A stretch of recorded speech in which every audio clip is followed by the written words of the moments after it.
Alright, so I just wanted to share something that I thought was pretty funny. There was this interview that I saw the other day. Kung Lee was talking about, he was asked a question about Steven Segal by this dude, this MMA broadcaster dude. And the broadcaster had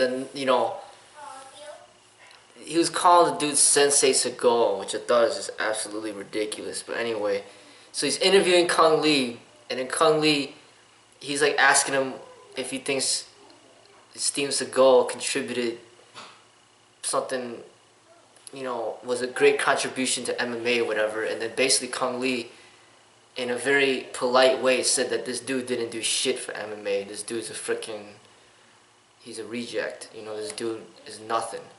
You know what I mean? Like, he didn't do nothing to help. There's the fighters and Dana White and all these other people that did stuff, but this dude didn't do nothing.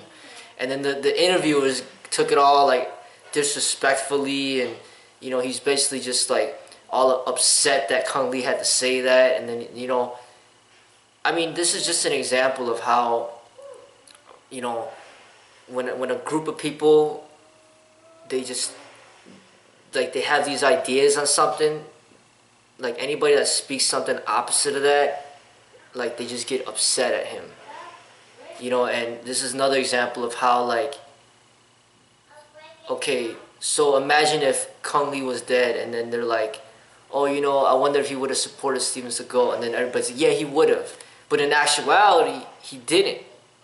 And I think that's the same thing with Bruce Lee. Like people, he's dead.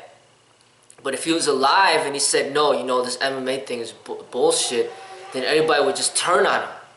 But since he's dead, they'll just use him as a marketing strategy to be like, oh, he would have supported MMA. So if Kung Lee was dead, they would have been like, oh, Kung Lee would have supported Steven Seagal.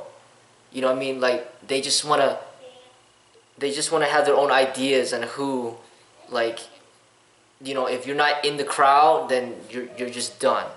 And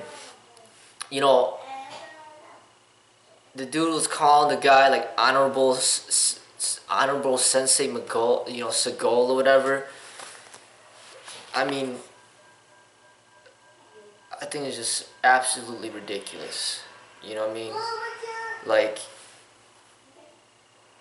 they even use that word for Elijah Muhammad, the Honorable Elijah Muhammad.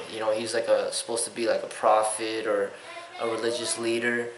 But, this guy, Steven Seagal, I mean, I have no respect for the dude. And the Kung Lee dude, he was speaking against him, but he was saying it in a very polite way. And even saying in that polite way, the dude was just getting all upset about it.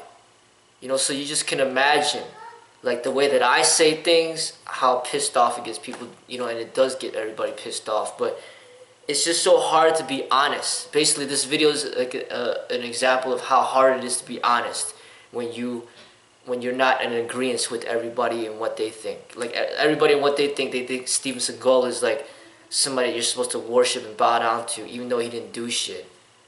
But just because, he's Steven Seagal, you're supposed to worship and bow down to this guy when he's a nobody. So, but if you speak against them, then all of a sudden, they all turn against you, and, so I see that this is just an example of that. And how even when you try to politely say it, they just get on you. So I just thought that was interesting. Like how he was asked this question and he just was being honest, and then the interviewer just turned on him. And you could see it, I mean, just look at the end of the interview. It starts at like 4:35, and then it lasts for 2 minutes. They're talking about him, he's getting all pissy and stuff like that. I thought that was pretty funny. So I just wanted to share that. I'll put that in the description section of this video, and you can check it out, and you'll see, like, you see how the interview went and everything, and how that interviewer was just like jocking Seagal's nutsack, and then just because this guy doesn't see it the same way, the dude just get all offended. I think that was ridiculous.